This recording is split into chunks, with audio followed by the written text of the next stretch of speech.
Bonjour à toutes et à tous. Merci d'être venus pour cette conférence de presse d'annonce des actions de la Plume de Pan, notamment pour mai, qui une nouvelle fois est le mois du livre audio, qui a été initié l'année dernière par le syndicat national de l'édition. Donc avant de commencer, je souhaitais remercier nos partenaires de longue date. La ville de Strasbourg, la région Grand Est, la DRAC Grand Est, la communauté européenne d'Alsace, le Centre national du livre, la SOFIA, le CFC, la fondation Jan Michalski, la fondation Crédit Mutuel et la fondation Vivendi. Et évidemment, tous les acteurs de la chaîne du livre qui collaborent avec nous depuis maintenant 13 ans. Et en local, je pense tout particulièrement au réseau des médiathèques de Strasbourg avec lesquelles on a une collaboration de longue date, mais aussi l'espace Django, avec lesquels on travaille maintenant depuis quelques années sur des ateliers auprès des publics. Le Centre de culture numérique de l'Unistra, j'en redirai quelques mots tout à l'heure sur les programmes. Et puis depuis maintenant 2 ans, Canopée, dans le cadre des actions menées auprès du public professionnel.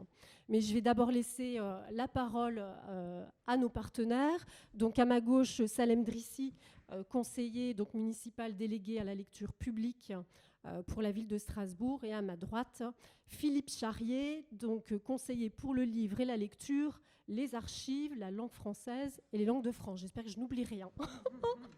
Et je vais donc d'abord donner la parole à Salem.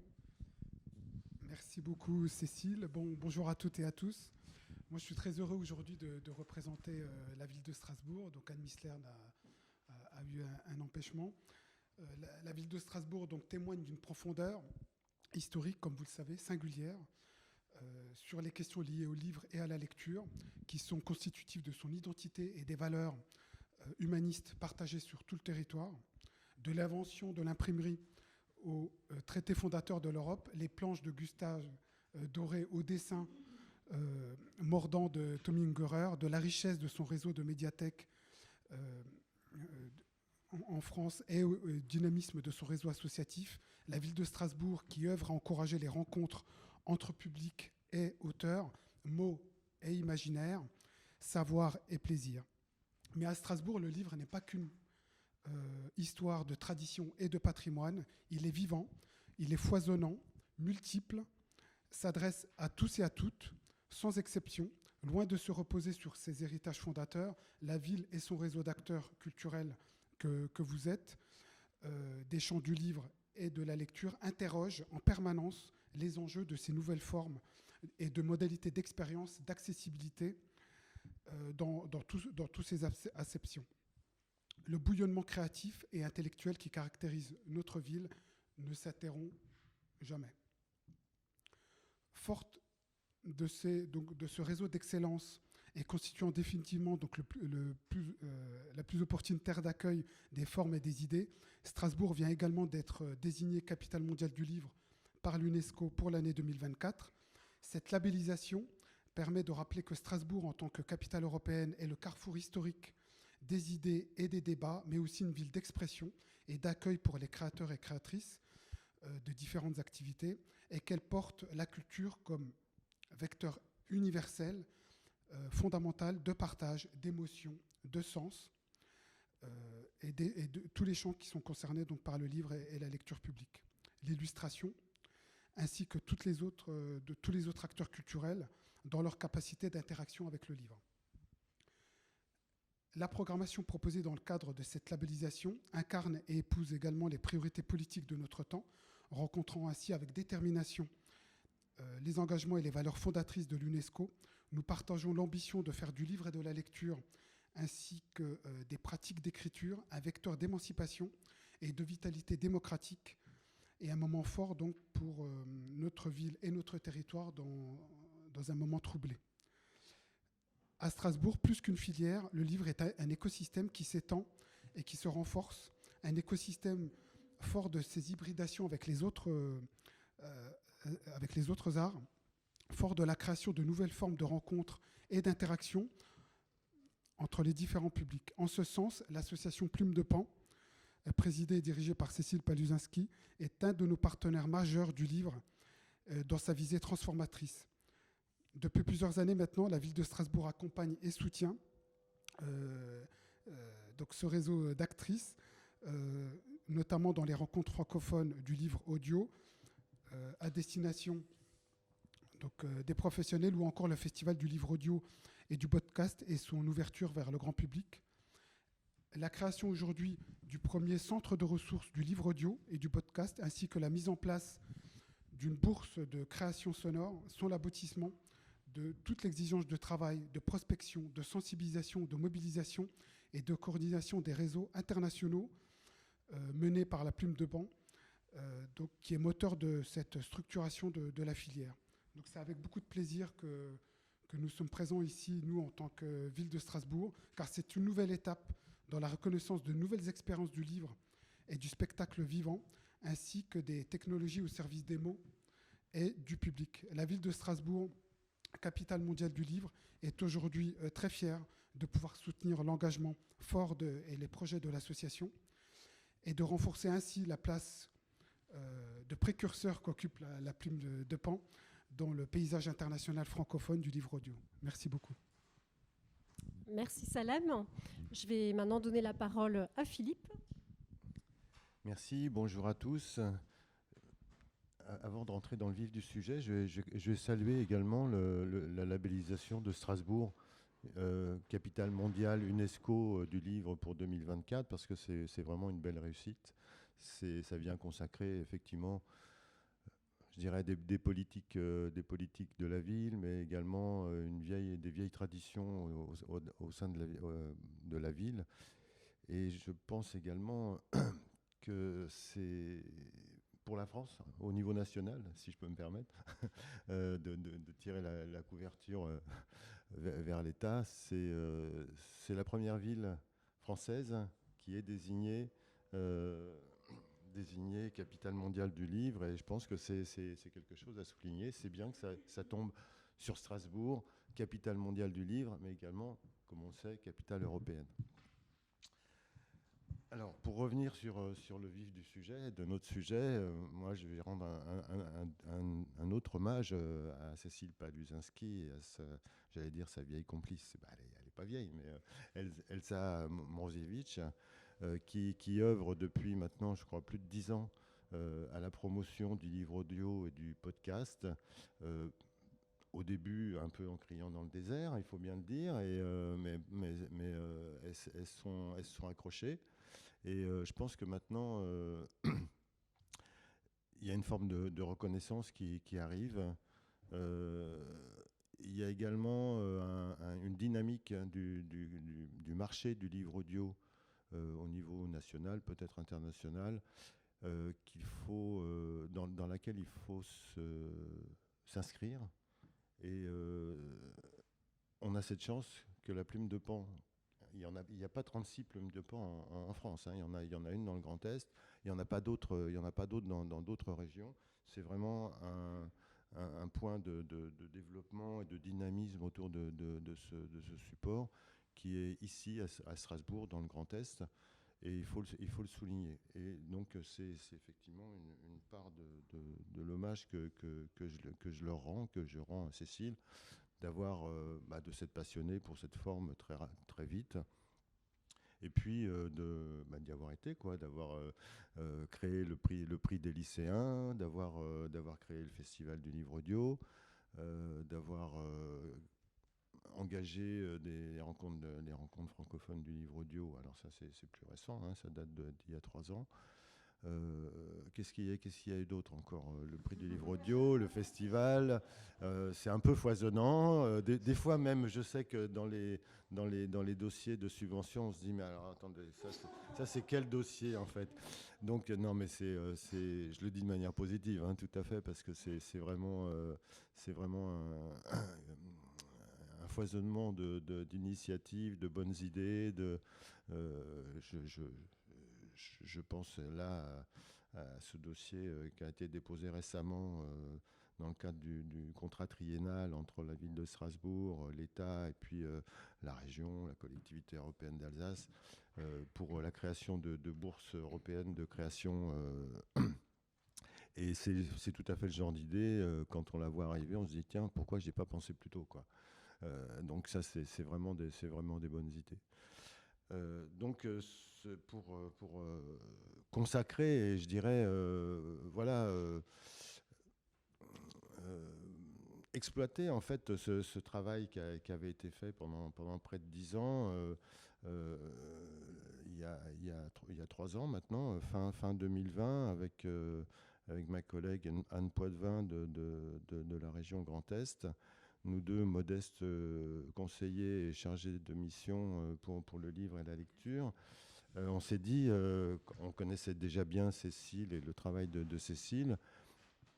On s'est effectivement, je crois que ça a été assez simultané, hein, concerté pour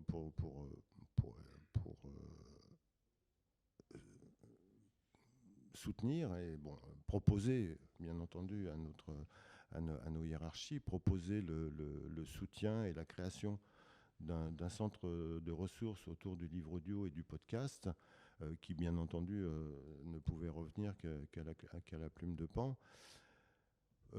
Pourquoi cette idée ? Cette idée, c'était d'abord, bien sûr, une manière de mettre des moyens, de regrouper peut-être des moyens qu'on mettait déjà plus ou moins sur ce thème-là, mais de les regrouper.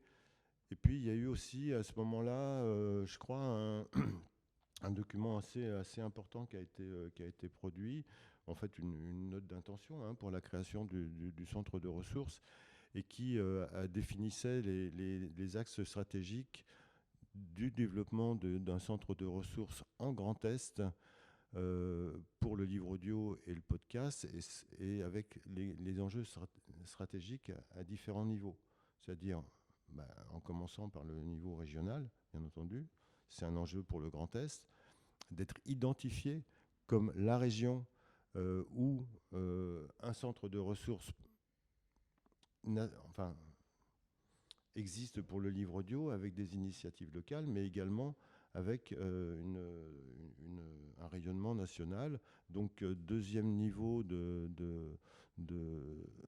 raisonnement stratégique, c'était exister au niveau national, ce qu'avait déjà commencé à faire Cécile, puisqu'elle était déjà, par exemple, engagée dans la commission livre audio du syndicat national de l'édition. Ça, c'est très important, hein, très très important.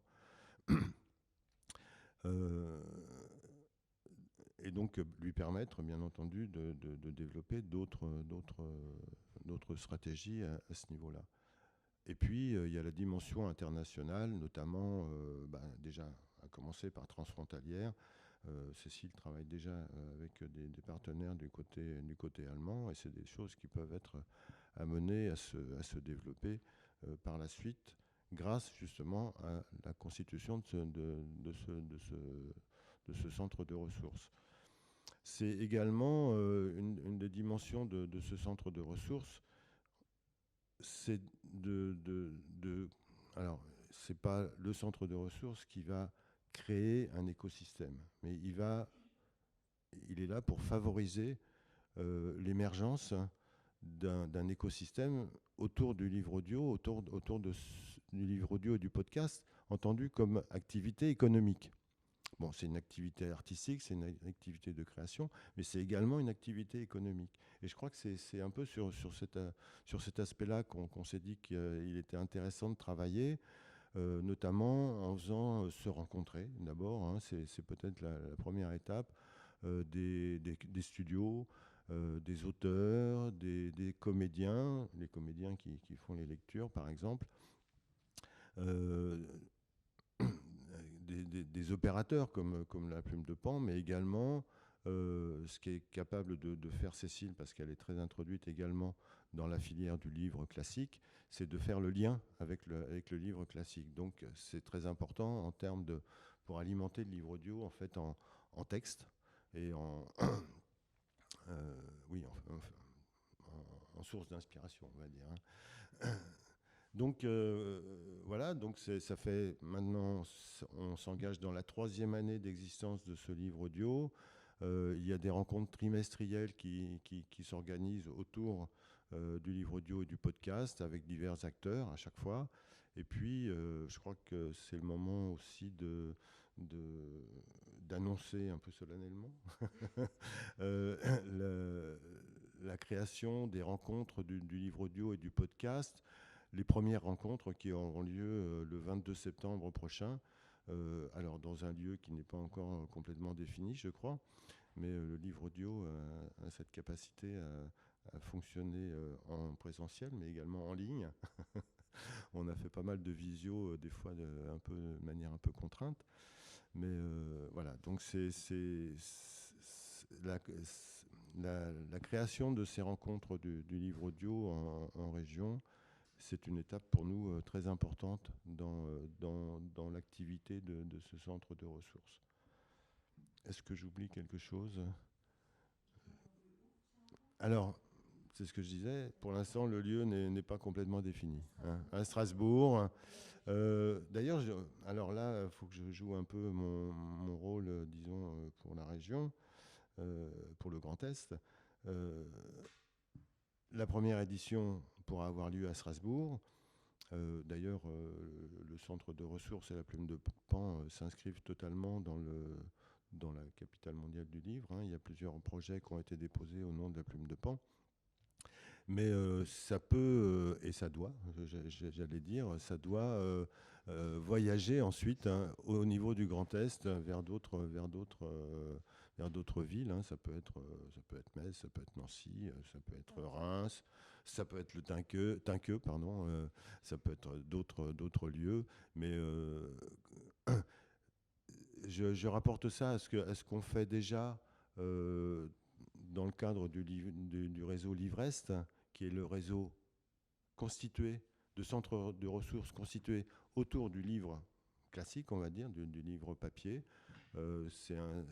qui organise notamment des rencontres professionnelles du livre, des rencontres autour de la librairie, des rencontres autour de l'édition. Donc ça, c'est annuel, toutes ces rencontres, et qui a pris comme principe, pour l'organisation de ces rencontres, de migrer, d'être nomade un petit peu au niveau de la région, de manière à ce qu'il y ait une forme d'équité territoriale qui s'exerce.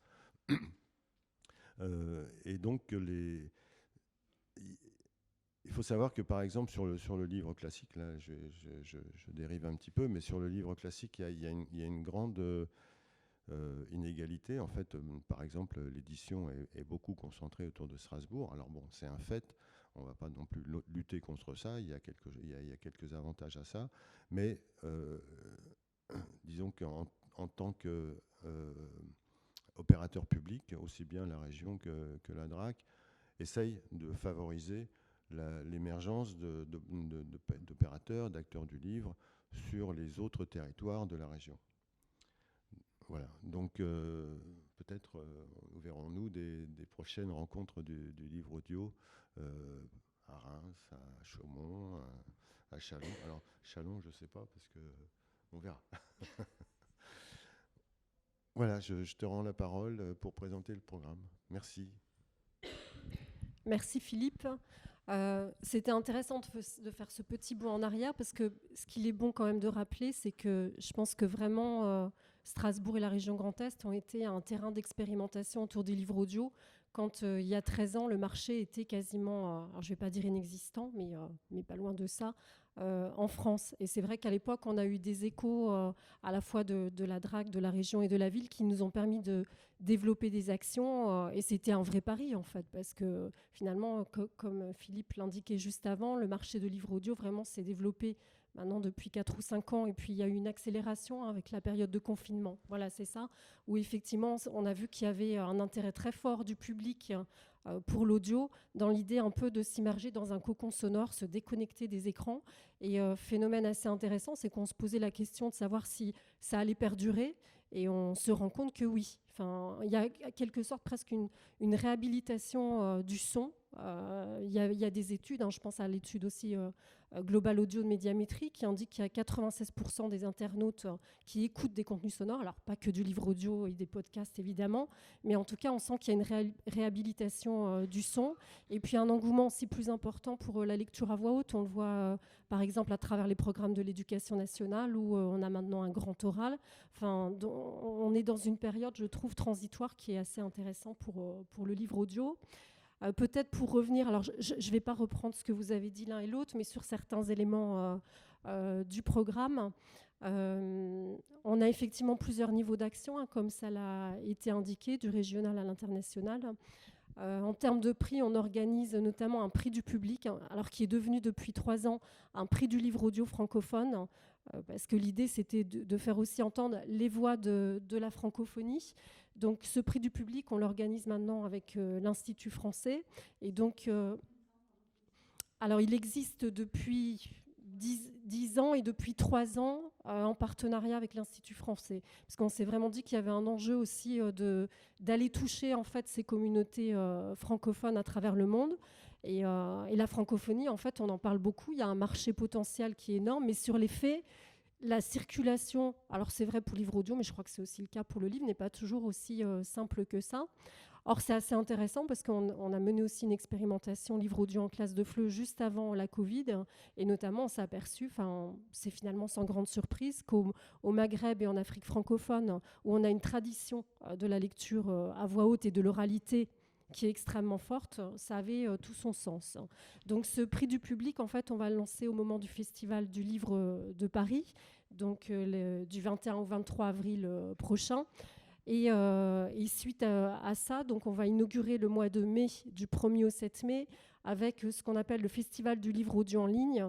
Donc là, l'enjeu, c'était évidemment de donner à entendre le livre audio à travers le monde. C'est peut-être au moins le côté positif des rencontres à distance, même si on est tous contents de se retrouver en présentiel. Et donc, lors de cette première semaine, en fait, on va mettre en avant les titres sélectionnés dans le cadre du prix du public, donc avec des rencontres avec des comédiens, les auteurs, les éditeurs. Alors, si vous voulez, je vous l'enverrai. Oui, on a une sélection, j'en parlerai. On a 10 titres pour le prix du public, donc avec 2 sélections contemporains et jeunesse. Et avec vraiment, vous pourrez le voir quand je vous adresserai la liste, mais une variété d'éditeurs francophones. Donc, on a des éditeurs français, mais aussi un éditeur tunisien, des éditeurs québécois. Voilà, donc c'est vraiment cette idée de donner à entendre la francophonie. Et on a un deuxième prix, on a même 3 prix, je ne sais pas pourquoi je dis un deuxième. On a aussi le Grand Prix du livre audio, donc, qui, lui, est un prix aussi qu'on remet depuis 13 ans au Centre national du livre, avec cette fois-ci plusieurs catégories, contemporain, classique, jeunesse, document et polar, parce que polar, c'est un des premiers genres éditoriaux, le deuxième écouté par les auditeurs de livres audio. Et ce Grand Prix, en fait, est deuxième, oui. Alors, oui, c'est ça. En fait, en livre audio physique et numérique, dans les 3 cas, le trio de tête, c'est littérature classique, contemporaine et polar. Et la jeunesse arrive très rapidement derrière, avec des enjeux pour la jeunesse liés à la dématérialisation, évidemment, du livre audio. Et puis du 9 au 14 mai, on enchaîne avec notre traditionnel maintenant festival du livre audio et qui s'étend en podcast maintenant depuis 3 ans, avec un certain nombre d'actions menées à Strasbourg, mais aussi plus largement au Grand Est. Je pense notamment à la Plume de Pan des lycéens qu'on organise depuis 10 ans, où l'idée c'est vraiment de montrer comment le livre audio peut être utilisé en classe, montrer toute la dimension finalement pédagogique du livre audio. Et ça, on le fait sur tout le territoire de la région Grand Est, donc avec des rencontres qui vont avoir lieu par académie. Et puis, oui.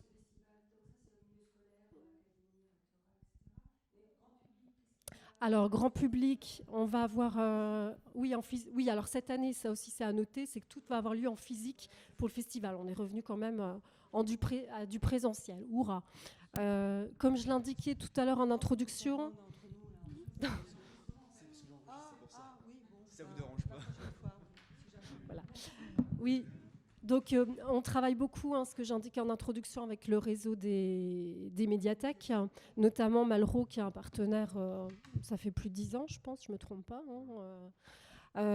Donc, il y a des actions phares qui ont lieu chaque année, notamment un casting La Voix, où les lecteurs sont invités à s'emparer de titres qu'on leur propose, qui sont aussi disponibles en audio pour faire une lecture devant un jury. On a ce qu'on appelait... Oui. Ah oui, ça va vous être envoyé. Une bonne partie est sur le dossier. Tout sera sur le site à partir de demain. Les programmes, vous les seront en ligne à partir de demain. On a une nuit du livre audio, donc là avec l'idée aussi de créer des passerelles, parce que c'est pas toujours évident entre la lecture à voix haute et le livre audio. C'est-à-dire qu'on voit qu'il y a un public de plus en plus présent sur les scènes de spectacle, proposent aussi des lectures à voix haute, mais qu'il n'y a pas toujours cette idée de se dire qu'on peut réécouter en fait les lectures chez soi avec le livre audio. Et puis on a des ateliers beaucoup organisés avec les publics. Je parlais tout à l'heure de l'espace Django, avec lesquels on organise maintenant depuis 4 ou 5 ans, je crois, des ateliers coup de cœur. Donc les publics sont invités à venir à l'espace Django. Ils vont enregistrer des extraits de lecture. Donc on se déplace avec un studio mobile. On a un volet formation sur le livre audio et le podcast. Là, on rejoint plus l'accès effectivement pour le public, le public professionnel. Alors j'oublie sans doute plein de choses. On va inaugurer aussi un parcours sonore labellisé justement dans Strasbourg, capitale mondiale du livre, dans les parcs. Et j'espère qu'on pourra réitérer ce type d'action. Puis vous retrouverez évidemment toutes ces informations sur nos programmes. Le centre de ressources, je ne vais pas forcément m'attarder parce que je pense que vous avez l'un et l'autre déjà dit beaucoup de choses, sauf s'il y a des questions. Alors, ça a été pensé comme fin 2020-2021. Et là, ça se déploie vraiment depuis 1 an et demi. Non, alors pour le moment, c'est à distance. On va mettre d'ailleurs en place, ça je ne sais plus si on l'a dit, mais à partir de septembre, des sessions d'accompagnement en ligne, parce qu'on réalise aussi que depuis 2-3 ans, avec le développement du livre audio, on est de plus en plus sollicité par des acteurs de la chaîne du livre, que ce soit des auteurs, des bibliothèques, des éditeurs, qui envisagent de passer au livre audio. Et donc, on s'est dit que c'était intéressant de mettre en place, compte tenu de notre maintenant expertise du sujet, des sessions d'accompagnement d'1 heure en ligne pour donner déjà des premières informations. Donc ça va être déployé assez prochainement. Les rencontres aussi francophones du livre audio, je souhaitais aussi en dire quelques mots parce que je disais tout à l'heure, en fait, on parle le potentiel du marché francophone est énorme, mais la circulation n'est pas toujours simple, d'autant plus il y a des vraies interrogations aujourd'hui avec le développement des usages numériques, avec des ventes qui se font majoritairement via des plateformes dédiées. Alors, comme vous vous en doutez, les plateformes qui génèrent aujourd'hui le plus gros chiffre d'affaires de livres audio, ce sont les GAFA. Donc, vous imaginez que pour nous, il y a un vrai enjeu, enfin je dis pour nous, mais c'est pour la chaîne du livre en général, de penser la structuration du secteur et la diffusion, distribution du livre audio numérique, on l'espère avec des partenaires français ou à minima européens. Donc il y a quelques opérateurs, mais ça fait partie du coup effectivement des sujets de réflexion qu'on a lors de ces rencontres francophones. Alors la bonne nouvelle cette année, c'est qu'on peut enfin le faire en présentiel avec tous les acteurs. Donc on va avoir des représentants du livre qui vont se déplacer de Madagascar, du Rwanda, du Québec. Donc ça aussi, c'est intéressant avec des séances de speed dating pour favoriser aussi les échanges entre les acteurs francophones. On voit que du côté de l'Afrique francophone, il y a vraiment des choses qui se développent. Je vous donne un titre d'exemple. J'ai reçu un message hier sur Messenger d'un éditeur à Kinshasa qui me disait « ça y est, je me lance avec une production de livres audio ». Ça serait intéressant qu'on puisse échanger. Et effectivement, je fais une petite parenthèse, c'est d'autant plus intéressant d'échanger, c'est qu'on commence à avoir pas mal de retours de la Tunisie avec qui on a co-construit un festival du livre audio à Tunis et qui indiquait, par exemple, à titre d'exemple, que le choix des voix, quand on produit des livres audio en France, on le pense avec des accents qui sont, je ne vais pas dire l'accent parisien parce que je ne saurais pas comment le nommer, mais un accent où il est neutre. Voilà, merci Philippe. Et que ça ne correspond pas forcément non plus aux attentes d'autres publics francophones. On imagine qu'en termes d'identification, par exemple, à des personnages, ça ne marche pas. Donc, faire entendre, je parlais des voix de la francophonie, c'est faire entendre évidemment la voix des auteurs, mais aussi la diversité et la richesse en fait, de ce que sont ces accents. Ce qu'on pourrait d'ailleurs même se poser comme question en France, où on a quand même une vraie richesse des accents régionaux, mais qui n'apparaît pas forcément toujours. Alors, je ne dis pas qu'on va aller vers ça, mais en tout cas, ça fait partie aussi des sujets qu'on aborde lors de ces rencontres francophones. Et puis, vous vous en doutez, un gros sujet aussi cette année qui va être intelligence artificielle et voix humaine. Enfin, ça touche, je crois, tous les volets du livre, mais la voix n'est évidemment pas épargnée. Donc, c'est aussi comment penser l'avenir avec ces nouveaux outils qui apparaissent. Et puis peut-être un petit mot sur l'étude qu'on a donc organisée. Alors cette étude, on l'avait lancée avec Philippe et Anne, en se disant ça serait intéressant de faire un peu un état des lieux du livre audio déjà sur la région Grand Est. Et l'idée, c'était de voir pour les éditeurs papier quelles étaient la proportion de ceux qui éventuellement avaient envie de produire de l'audio et du podcast et identifier les opportunités et freins. Alors la bonne nouvelle, c'est que et pour le podcast et pour le livre audio, on avait à peu près 50 à 60% des éditeurs qui disaient qu'ils étaient fortement intéressés, parce qu'il y a aussi cette idée que le livre audio peut être un relais de croissance pour l'édition, mais avec une opportunité pour eux qui est l'enjeu de développement des publics et notamment de captation des publics les plus jeunes.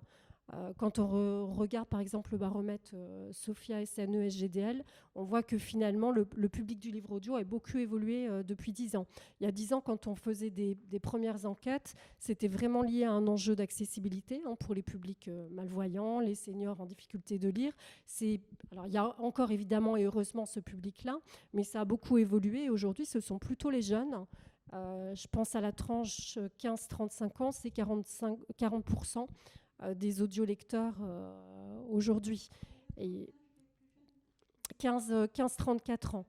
Et notamment, on a vu se développer une offre de littérature young adult. On voit que pour les adolescents, la porte d'entrée à travers l'audio fonctionne bien. Ça correspond aussi à leurs usages d'écoute.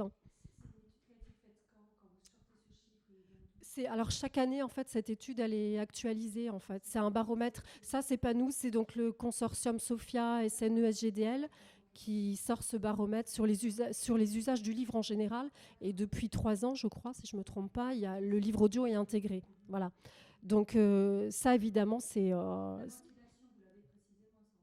Oui, ça sur l'étude, c'est des éléments qu'on peut retrouver, mais donc oui. Donc cet enjeu évidemment de développement des publics, elle est importante.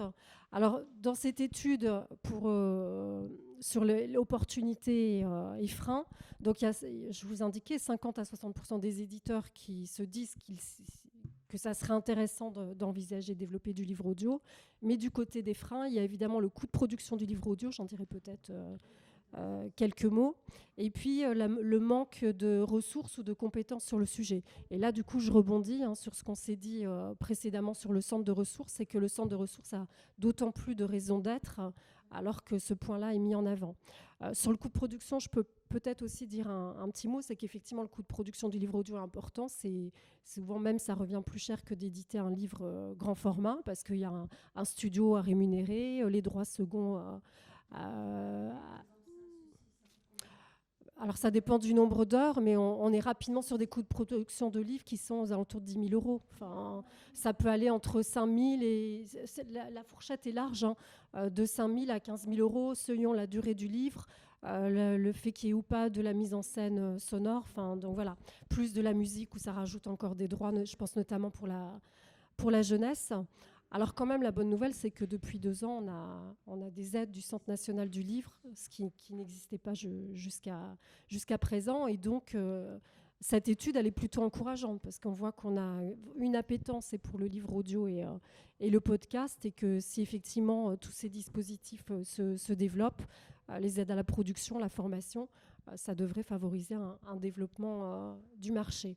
Et puis pour revenir quand même à Strasbourg, où nous sommes présents aujourd'hui, vous parliez tous les deux d'écosystème particulier à Strasbourg. C'est vrai qu'on a quand même la chance d'avoir de nombreux studios de production liés notamment à la présence d'Arte, avec un vivier de voix et de compétences. qui logiquement devrait favoriser le développement du livre audio du coup à Strasbourg et puis de manière régionale, j'en dirais peut-être quelques mots après. Au niveau régional, il y a quelques éditeurs qui commencent à s'y mettre. Je pense à la Nuée Bleue qui a fait ses premiers livres audio, mais puisqu'aussi Philippe parlait des régionales de l'édition qui sera amené à circuler sur le territoire. C'est intéressant, c'est de voir quand même que le son est de plus en plus présent. Je pense au Centre de création pour l'enfance de Tinqueux, qui, avec les cris du son, propose aussi des poésies mises en voix et mises en son. Je pense à Strasbourg aussi, aux ensembles 2.2 qui font un travail formidable, je trouve, de parcours sonore. Donc voilà, c'est ça. Donc on voit quand même qu'il y a déjà des acteurs qui existent en région qui sont intéressants. Et donc on espère qu'au mois de septembre, quand on parle de développement d'un écosystème régional, ça va porter ses fruits. J'espère que j'ai tout dit. Je ne sais pas si vous avez des questions. Revenir sur ce que vous disiez, Monsieur Charrier, sur effectivement les conséquences et les enjeux économiques d'une filière d'acteurs, etc. Et ça rejoint les ressources, créer effectivement un lien entre auteurs, comédiens, studios d'enregistrement, production, etc., etc. Oui. Qu'est-ce qu'on peut dire là-dessus ? Qu'est-ce que ça représente au niveau de l'économie Grand Est pour l'instant ? En termes chiffrés ? Ouais, ça, j'aurais du mal je vous dirais des bêtises, mais bon, c'est pas quelque chose de très important en termes économiques si on le rapporte à l'économie générale. Je pense que ce qui est important, c'est que quand on a réfléchi à ce centre de ressources, on ne le conçoive pas uniquement comme du point de vue de la création ou du point de vue de l'activité culturelle, mais comme une activité économique. C'est-à-dire, c'est un petit peu, en fait, je me rapproche un petit peu de ce qu'on fait pour le livre classique, puisque avec la région et le CNL, d'ailleurs, dans le cadre d'une convention, on distribue des aides aux livres, aux éditeurs, aux libraires. Et ici aussi, c'est un soutien à la filière et à l'activité en tant qu'activité économique. C'est-à-dire que notre objectif, notre perspective est essentiellement celle-là. Et là, oui, c'est une bonne question. On est désormais 3. 3 personnes à temps plein, c'est quoi non, pas tout à fait à temps plein. Non, on va dire 3 personnes à mi-temps. Ah, au centre de ressources, oui, au centre de ressources. Ouais. Il y a 3 personnes à mi-temps. Ouais. Oui, voilà. Alors, par contre pour répondre à... C'était pas une question, mais vous avez posé la question tout à l'heure de la matérialité. C'est pas nécessairement un objectif d'avoir un lieu avec, on va dire, des revues ou des choses comme ça, avec un accueil permanent, etc. Comme pour les autres centres de ressources, on s'attache plutôt aux ressources qu'ils apportent, en fait, c'est-à-dire d'avoir un guichet, disons, de conseil, en fait, pour les acteurs de la filière, pour les gens qui veulent s'y engager. Notamment, c'est aussi des relais vers notre activité de financeur, souvent. C'est une activité de conseil sur l'activité économique, parce qu'en général, ce sont des experts, entre guillemets. Donc, c'est des gens qui peuvent orienter, donner des conseils, donner des pistes de développement, porter des points d'attention sur des risques aussi, parce que des fois les gens qui se lancent dans des projets, des fois ont tendance à sous-estimer un petit peu les risques, et voilà, donc c'est important parfois de leur pointer, et ça fait partie de l'activité de conseil. Et donc les centres de ressources, ce sont avant tout des ressources humaines, et en termes d'outils également, puisque là vous avez la revue éditée par le réseau Livrest, et notamment par la Confédération interprofessionnelle du livre. Il y a également un portail Livrest qui existe, qui a été créé par l'association Interbibli. Donc ça, ce sont les centres de ressources du réseau Livrest avec Lille, hein, l'association des libraires de l'Est. Et donc ce sont des outils, en plus des ressources humaines qu'on met et des ressources, je dirais, de compétences, en fait. Ouais. La CIL, oui, la CIL, la Confédération interprofessionnelle du livre, c'est la CIL. Voilà. Donc, oui, en termes économiques, je crois que ce qui est important, c'est la mise en relation. Hein. Ça sera jamais peut-être une activité économique énorme, mais je pense que c'est intéressant que le Grand Est, que le Grand Est soit identifié comme un point d'excellence autour du livre audio. Ouais.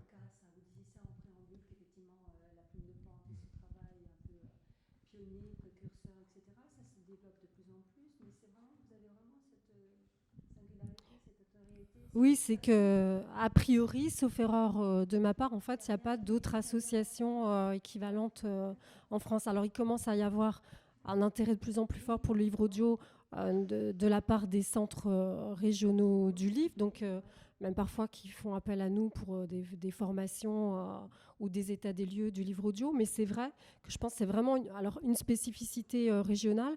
Et quand on fait un retour en arrière, je pense que la proximité aussi avec l'Allemagne n'est pas est peut-être un élément aussi de réponse, parce que le marché, beaucoup plus en tout cas qu'en France il y a 10 ans, où c'était déjà 5%, la tradition de l'oralité est plus présente, les lectures en librairie, vous en avez depuis longtemps, avec des auteurs rémunérés.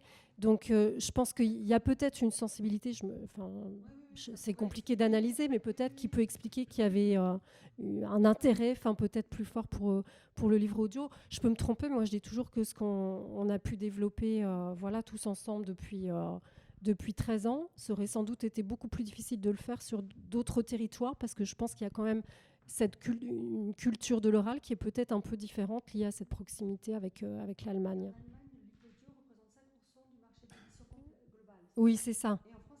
Alors en France, on va dire, on estime que c'est à peu près 2% du marché, mais c'est extrêmement compliqué, je fais une petite parenthèse, de communiquer des chiffres, parce qu'aujourd'hui, il y a un point important quand même, je voulais vous indiquer, c'est qu'aujourd'hui, on a un développement fort en fait, des achats de livres audio numériques qui sont diffusés majoritairement par Audible, qui est la filiale d'Amazon, qui produit aussi une part importante de la production. Je crois que c'est 1500 titres. Et en fait, ces données-là, on n'y a pas accès. Donc, il y a une part du chiffre d'affaires sur laquelle on n'a absolument pas de visibilité. Donc, on estime que c'est à peu près 2% du marché. Et le point quand même positif, c'est que quand on interroge les maisons d'édition, on a quand même un certain nombre de grosses maisons d'édition qui sont sur des croissances à 2 chiffres depuis maintenant quelques années. Alors après, on part de loin, hein, mais on voit vraiment que c'est un marché en fort développement et pas uniquement en France. Audible. Alors Audible, c'est la plateforme d'Amazon. Audiolib, c'est un gros éditeur français, un des gros éditeurs français de livres audio, oui. Qui est indépendant, qui est dans un groupe. C'est qui appartient, oui, à Hachette, Albert Michel, oui.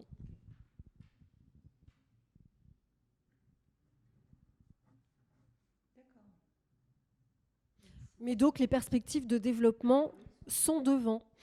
On voit vraiment qu'à différents endroits, on parlait des jeunes publics qui se développent, de la francophonie. Moi, je reste convaincue que c'est vraiment un enjeu aussi fondamental. Donc, l'avenir, a priori, s'annonce bien. Et en fait, la création du centre de ressources, c'était également pour, justement, comme je disais tout à l'heure, s'inscrire dans cette dynamique. Hein, ne pas avoir ça passer à côté de nous. Et quand les gros opérateurs commencent à s'intéresser à un domaine, alors c'est bon signe, mais en même temps, les opérateurs historiques ou avec des petits moyens risquent un peu de passer à la trappe. Et donc, ce qu'on s'est dit à ce moment-là, c'est que si, en regroupant les moyens et en donnant un peu plus au centre de ressources... Ah, vous voulez des chiffres, hein? Oui. Pour la DRAC, ça représente plus de 20 000 euros par an, uniquement sur le centre de ressources.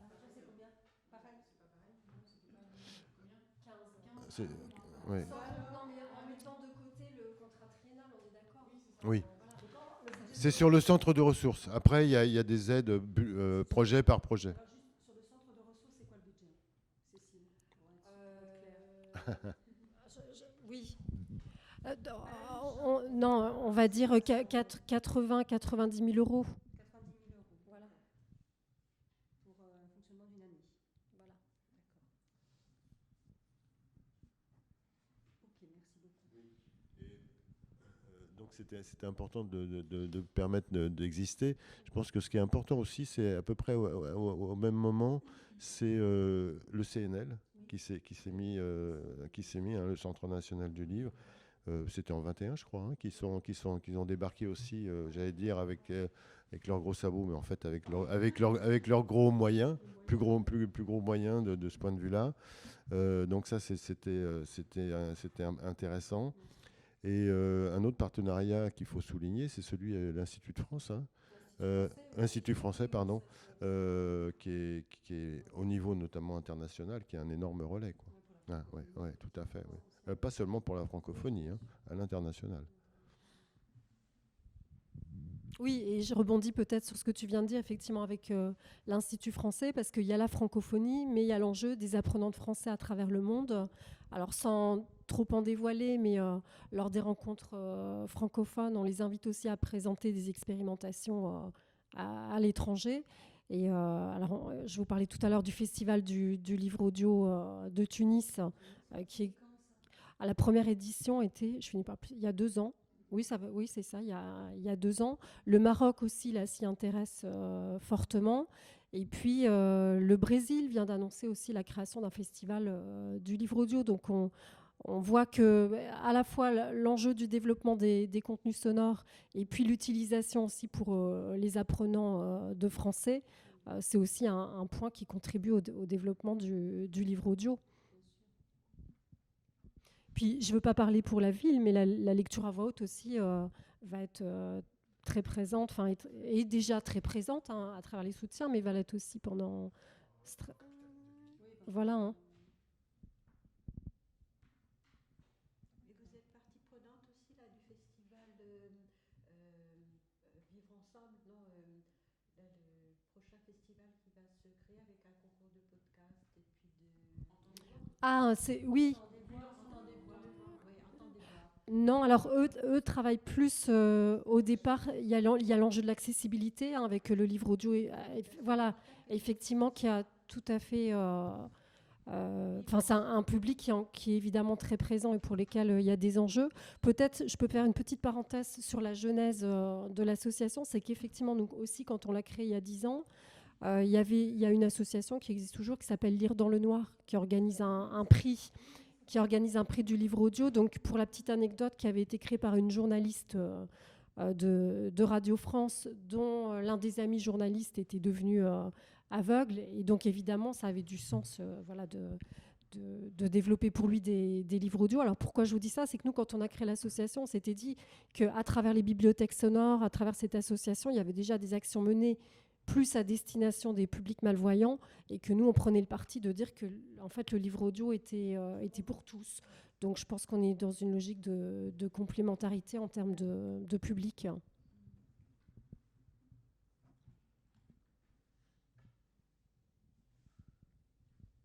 Je ne sais pas s'il y a d'autres questions. Non ? Ok. Merci à vous, en tout cas, d'être venus. Et puis, donc, les programmes seront disponibles sur le site, La Plume de Pan, d'ici la fin de semaine, et puis vous, sans doute, un petit peu avant. Voilà. Et, oui. Merci.